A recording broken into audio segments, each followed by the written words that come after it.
ఇప్పుడు చూపించబోయే నీలా ప్రాజెక్ట్ తెలంగాణలో భారీ ప్రాజెక్టులలో ఒక ప్రాజెక్ట్ అయితే ఈ ప్రాజెక్ట్ కింద దగ్గర దగ్గర 2 లక్షల ఎకరాల పంట పొలాలని పండిస్తారు.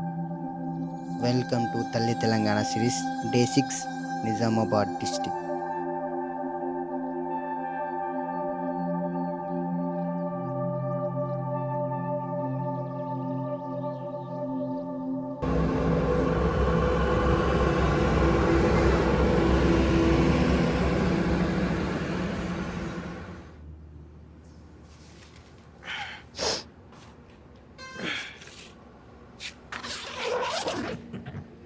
Good morning friends. ఇప్పుడు నేను చూసుకుంటే ఎక్కడున్నా అంటే నిర్మల్ని క్రాస్ అయిన తర్వాత ఒక 10 కిలోమీటర్స్ వచ్చిన ముందరికి నిర్మల్ని క్రాస్ అయ్యి ఇక్కడ చూసుకుంటే ఇది నేషనల్ హైవే 44.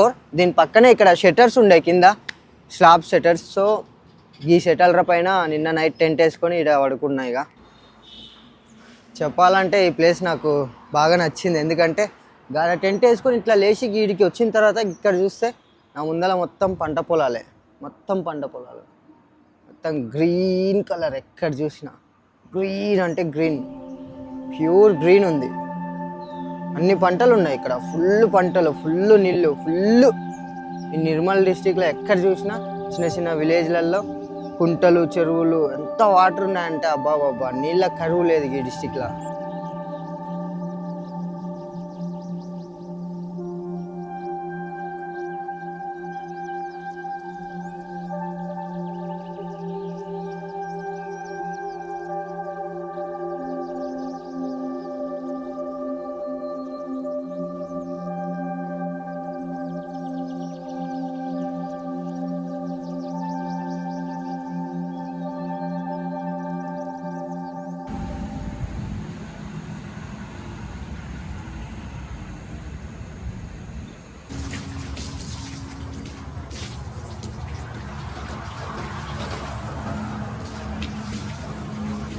నిన్న నైట్ నేను స్టే చేసింది గిన్నె చూడండి, ఈ దాంట్లో పైన స్టే చేసిన. ఇది చూసుకుంటే NH44. ఈరోజు మనం ఎక్కడ వెళ్తున్నాం అంటే, ఇప్పుడు ఫస్ట్ మనం ఉన్నదైతే నిర్మల్ డిస్ట్రిక్ట్లో జఫ్రాపూర్ అనే ఒక విలేజ్ దగ్గరలో ఉన్నాం. ఇప్పుడు మనం ఎక్కడ వెళ్తున్నాం అంటే నిజామాబాద్ డిస్టిక్కి వెళ్తున్నాం. సో నిజామాబాద్లో ఎక్కడ వెళ్తా అన్నది నిజామాబాద్కి వెళ్ళిన తర్వాత ఆ డిస్టిక్ ఎంట్రీ అయిన తర్వాత చెప్తా. నిజామాబాద్ డిస్టిక్ ఎంట్రీ కావాలంటే ఈ నుంచి ముందర ఒక 5 కిలోమీటర్స్ 10 కిలోమీటర్స్ దూరంలో గోదావరి ఉంది. గోదావరి క్రాస్ అయితే మళ్ళీ నిర్మల్ డిస్టిక్ నుంచి నిజామాబాద్ డిస్టిక్కి నేను ఎంట్రీ అయినట్లయితే నడుచుకుంటా నేను వచ్చేసిన గోదావరి నదికి. గోదావరి నదిని క్రాస్ అయిన తర్వాత మనం నిజామాబాద్ డిస్టిక్లోకి వెళ్ళిపోతాం. చూడండి, నిర్మల్ డిస్టిక్ నుంచి.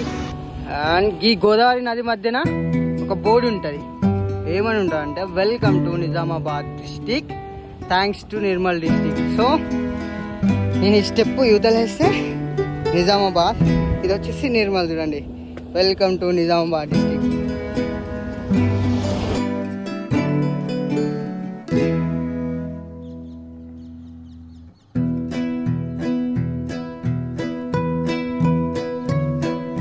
సో ఫైనలీ ఇంకొక బ్రూని లిఫ్ట్ అడిగిన.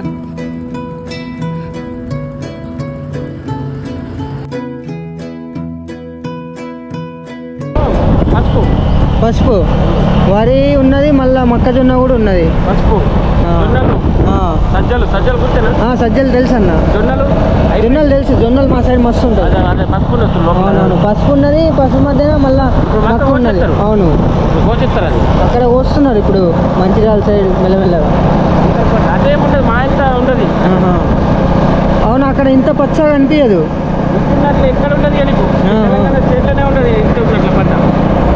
ఇక్కడ ఫుల్ పచ్చగా ఉన్నది. ఆర్మూర్, పాల్కొండ నియోజకవర్గాలు ఇక్కడ ఉన్న ప్రజలు అలా చూపలేదు. ఎక్కడ ఎంత నడుస్తుంది అన్న? ఇక్కడ నేను లెక్కలేదు రేటు. ఒక్కొక్క ఏరియాలో కోటి ఉంటుంది, 50 లక్షలు, 60 లక్షలు, 70 లక్షలు ఏరియాని బట్టి ఉంటుంది. ఒక గుంట వచ్చి 4 లక్షలకు ఉండొచ్చు అన్న. చూసిండ్రు కదా ఇక్కడున్న రైతులు ఎంత సంతోషంగా ఉన్నారు. వీళ్ళ సంతోషానికి కారణం కేవలం నీళ్ళే.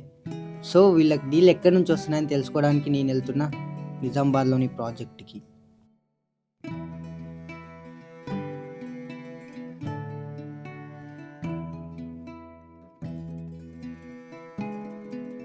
ఇక్కడ నుంచి వచ్చేసి ఒక 3 కిలోమీటర్స్ ఉంది.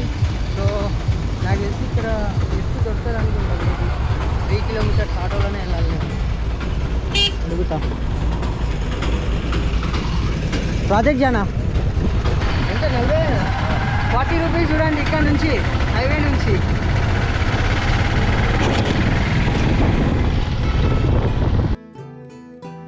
ఈ శ్రీరామ్ సాగర్ ప్రాజెక్ట్ని చూసుకున్నట్లయితే మనం హైదరాబాద్ నుంచి నిర్మల్కి వెళ్ళే దారిలో NH44కి 3 కిలోమీటర్స్ దూరంలోనే ఉంటుంది.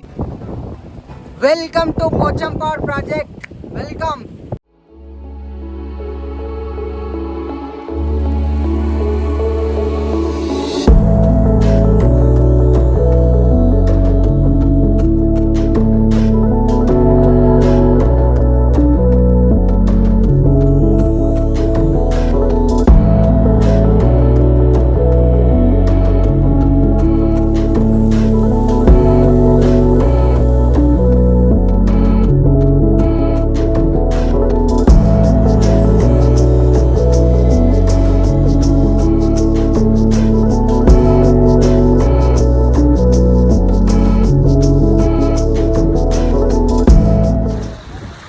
ఈ ప్రాజెక్ట్ గురించి చెప్పాలంటే ఇది తెలంగాణలో మొట్టమొదటి గోదావరి నది పైన కట్టిన ప్రాజెక్ట్ అన్నమాట.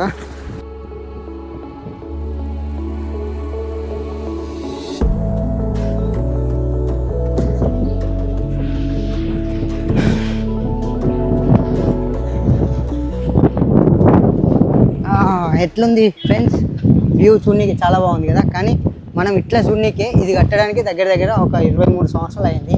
ఎందుకు అట్లా అయిందంటే అప్పట్లో ఇక్కడ ఉన్న హైదరాబాదీ ప్రభుత్వం 1942 నుంచి 1956 వరకు ఇక్కడ ఒక ఆనకట్ట కట్టొచ్చు, ఒక ప్రాజెక్ట్ కట్టొచ్చు అని సర్వే చేసి ఒక రిక్వెస్ట్ని ఇక్కడ ఉన్న హైదరాబాద్ ప్రభుత్వం భారత ప్రభుత్వానికి రిక్వెస్ట్ పంపిండే అనమాట. ఆ రిక్వెస్ట్ని భారత ప్రభుత్వం 2-3 సంవత్సరాలు టైం తీసుకొని ఓకే ఇక్కడ ఆనకట్ట కట్టొచ్చు అని పర్మిషన్ ఇచ్చిన. అలా పర్మిషన్ ఇచ్చిన తర్వాత ఇక్కడ వచ్చేసి మన ఫస్ట్ ప్రధానమంత్రి అయినటువంటి జవహర్లాల్ నెహ్రూ గారు జూలై 23, 1963లో ఫస్ట్ పునాది వేసిండ్రు.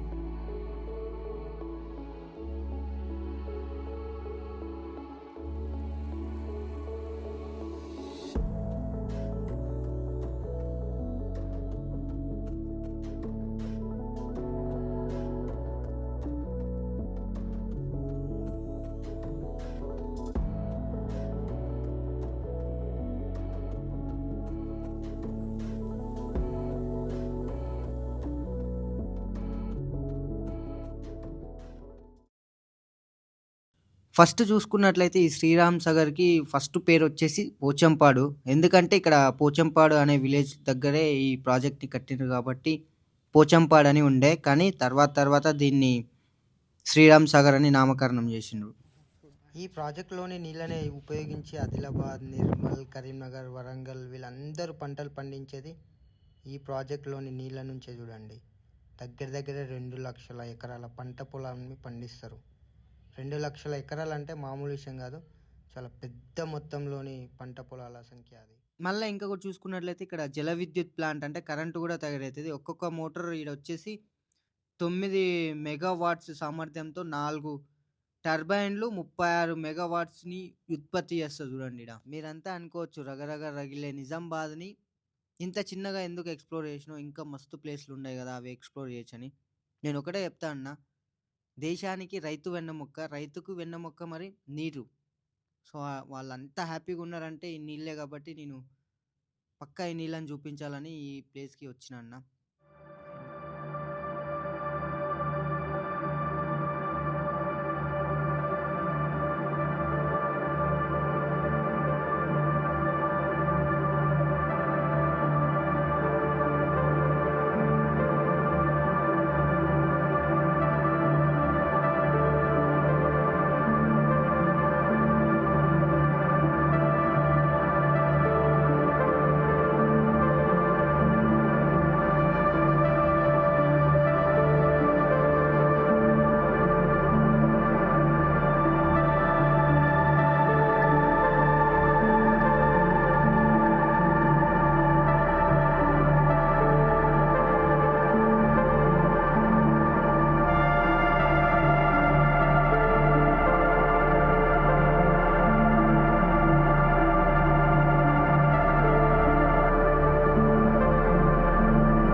వీడికి వస్తే ఓన్ వెహికల్తోనే రావాలి కదా సొంత వెహికల్తో రావాలి, లేకుంటే కష్టం అవుతుంది ఇక.